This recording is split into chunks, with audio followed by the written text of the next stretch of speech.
screen allows various people to work together to determine where a person has been and their function level and where they are now, what their issues are health-wise that have been in the past, and even situations that may have changed and may contribute to their current level of function or lack of function. And you can just go step by step through it. You can go with a whole group sitting around together, people who've known the individual for a long time, people who are currently working with the person, family members, support people. As you draw in everybody's information, you come up with a very complete reflection of who the person has been in the past and who the person is now, and what components may be influencing the person as he or she is at this present time. I supported an individual who had had a dementia diagnosis, and her brother fought really hard to say she doesn't have dementia. So we sat down as a group. We were able to email her brother information. We were able to look at discharge summaries from when she lived in a kind of a group home setting. We were able to also talk with her staff. We were also able to meet with staff who weren't able to come to the meeting.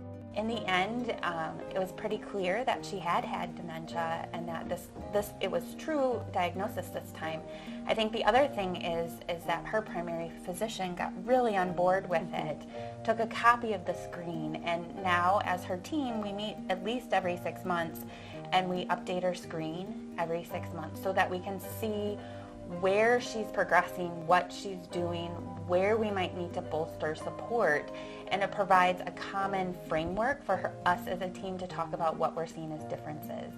I think it also allowed us to separate out the things that she would often be associated with somebody with dementia.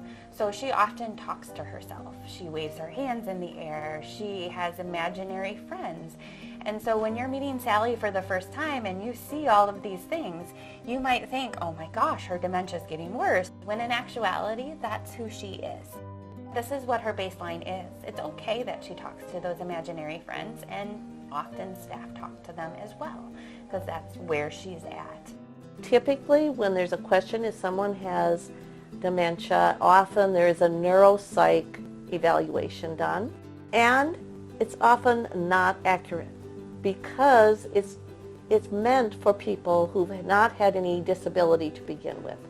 It's meant for people who have normal cognitive functioning previous to this challenge that they're now facing.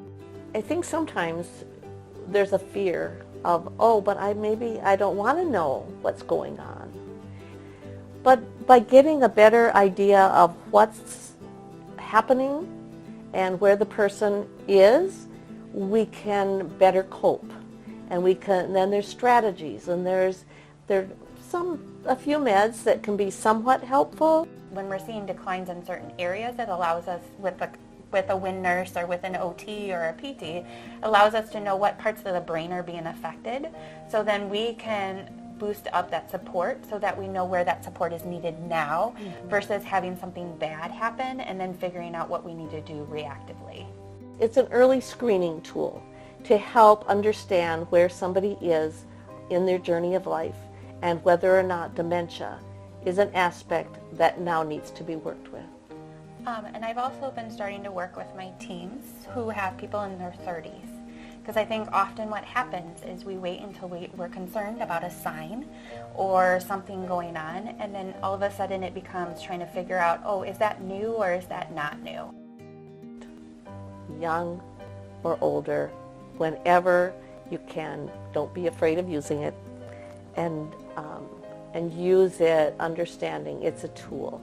And we all use tools in our lives. This is a tool to help another that you care about.